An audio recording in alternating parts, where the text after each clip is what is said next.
Yeah, well, Gillingham were bottom not so long ago, but they've been a club transformed since the change of ownership and the new owners kind of empowering Neil Harris in the transfer market in January. They made some really eye-catching moves, sort of pinched some of the star players from League Two. The mood around the Kent club just dramatically lifted. Huge sense of optimism back around Priestfield Stadium. They've actually sold out the stadium in the past couple of weeks, which is kind of amazing considering where they were just a couple of weeks ago, really. And their on-field performances have been very strong too. They were edged out by Stevenage on the 2nd of January, 1-0. Stevenage away, one of the toughest away days in the league. But since then, they are top of the form table in League Two with 13 points from a possible 18. A team that couldn't score in 2022 have now scored twice or more in 4 of their last 6 and kept 3 clean sheets in that same sample. Their record against bottom half teams already this season was strong. They'd only lost 4 times against that sample of teams, but they're unbeaten in 5 against teams below them in the table with 5 clean sheets. And they're obviously now in a much stronger position than when they went into play the majority of those matches this season. They're going away to Rochdale, who we talked about last week, or Adrian did, rock bottom. They actually performed pretty well last week against Northampton to take a point in that game. But then a really tough midweek away trip to Leyton Orient, were well beaten in that. Means they've lost 5 of their last 6 without winning any. And overall, they've won just 5 games from 31. They've kept 4 clean sheets. They scored 2 goals or more just 4 times. So obviously, if you're struggling to keep clean sheets and failing to score more than once, it's obviously no surprise to see you've only won 5 games all season. They've lost 10 of 15 at Scotland. I think they've lost 20 league games already this season. One of the worst expected goals outputs in the division. They've won once at home to bottom half teams all season. And Gillingham just have to be treated dramatically differently to where they were at the end of 2022.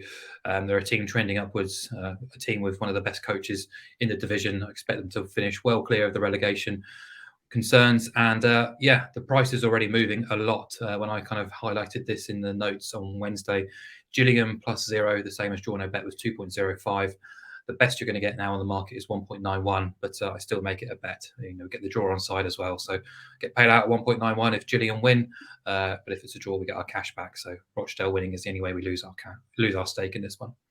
Okay, and Mark, very quickly, with the market moving one way, how far will you play this up to 1.8, down to 1.75, or?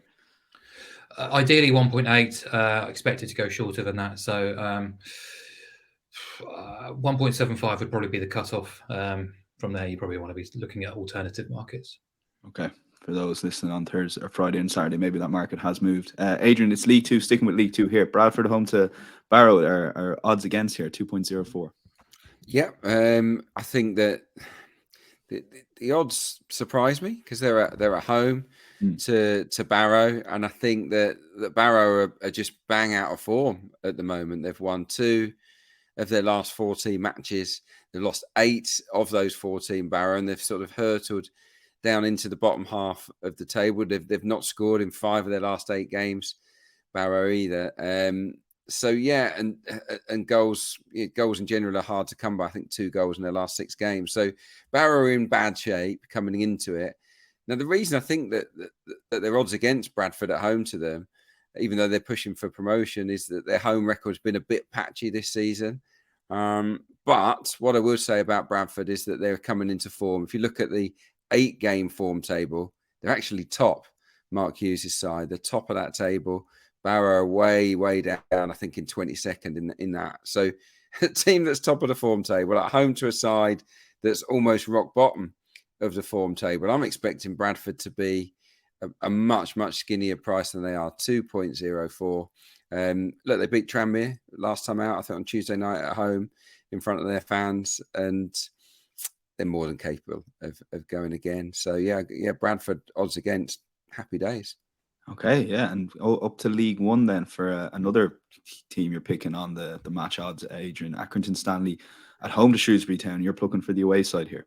Yeah, again, it's odds. I just think 2.4 on Shrewsbury Town here is maybe too big.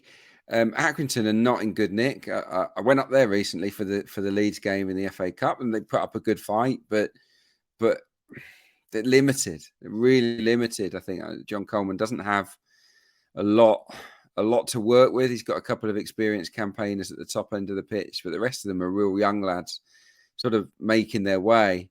again, form table. Just look at it, and Accrington are right at the bottom. They've scored 4 goals in the last 8 games. They've picked up 5 points in that run of 8 games. Whereas you look at Shrewsbury, they got 19 points, 6 wins. Last time out they drew at Exeter. They are flying. They're a really robust team.